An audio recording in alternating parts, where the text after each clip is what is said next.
Right, we've got Ian Connor, my next door neighbour, who is obviously a Leeds fan, because you can see the floodlight behind on his painting. The old diamond floodlights at Leeds United, 1980 against Stoke City, and we've encapsulated Derek Parlane scoring a flying header, which was Ian's first memory. So, Ian, thanks for the commission, much appreciated. And if you can just talk to us about why you firstly supported Leeds United when you were a Bradford lad. Well, it's a good question. I think I was born in 1969, and obviously at that time that was when Leeds were really at the pomp, at the best. I started to enjoy playing football as a very young child, maybe 2-3 years of age, so that would have been 71, 72, and they were winning the FA Cup, they were winning the league, they were just in the news all the time, so I think that's why it stuck.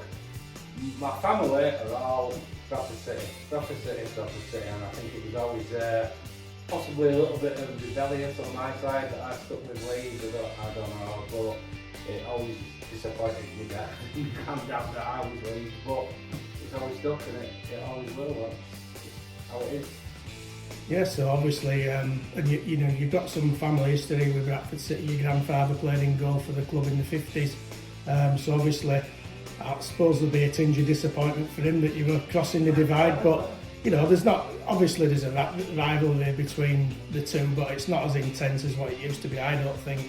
But in terms of the commission, can you just talk to us a little bit about why you chose this angle and what it means to you personally? Well, it was my first Leeds game was this one. It was my first competitive Leeds match. I'd been to see my granddad playing charity matches against some great names, but this was my first Leeds United football match. I remember it was my mum's birthday, and she decided what she wanted to do was to take me to go watch Leeds United, so it's got an amazing fond memory for me. Just everything about the whole occasion excited me. When you get that excitement in your kit, just everything about it was just amazing. The whole spectacle. I mean, I was telling you, Paul, that it wasn't the biggest of crowds, but the noise that they seemed to generate was so exciting. I was so excited to be there, and the most vivid memory of the day was Derek Parlane's header. It was the first goal of the game.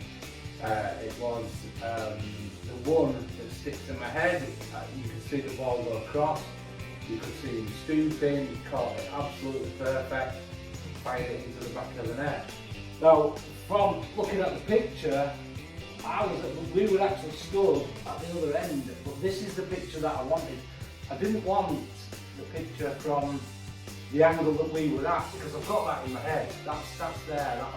Nothing can ever take that away. The angle that I saw that goal from is in my head, but I wanted the memory of that goal from a different angle, from the angle the goal end where it was actually scored. And basically that's it. I didn't really want it from. It was the family stand we were in, and I didn't want it from there. That's all up here. But I wanted that particular moment captured, and Paul's just done it amazing, absolutely amazing. Well, thanks for that, Ian. It's obviously great to get not just good feedback, but give people a lasting memory of what they want and what they saw as a young teenager. I mean, obviously a lot of my portraits that I do encapsulate feelings somewhat, you know, the time watching football when I was a youngster, and the feelings behind it, and the stadiums at that time, which obviously we've got in with the Ellen Road as it was back then with these diamond floodlights, which, you know, the stadium's not changed much within the last 30 years. I think there's only one stand that's been put up, but those diamond floodlights have been lost forever, and to me that's what Ellen Road means. Yeah, well, the Leeds fans were proud of that. You know, yeah. Everywhere they went, you know, we've got these floodlights, you know, the grandest floodlights. But unfortunately now when you do, the ground is, you know, it's still an impressive ground for me personally, because it's Leeds ground.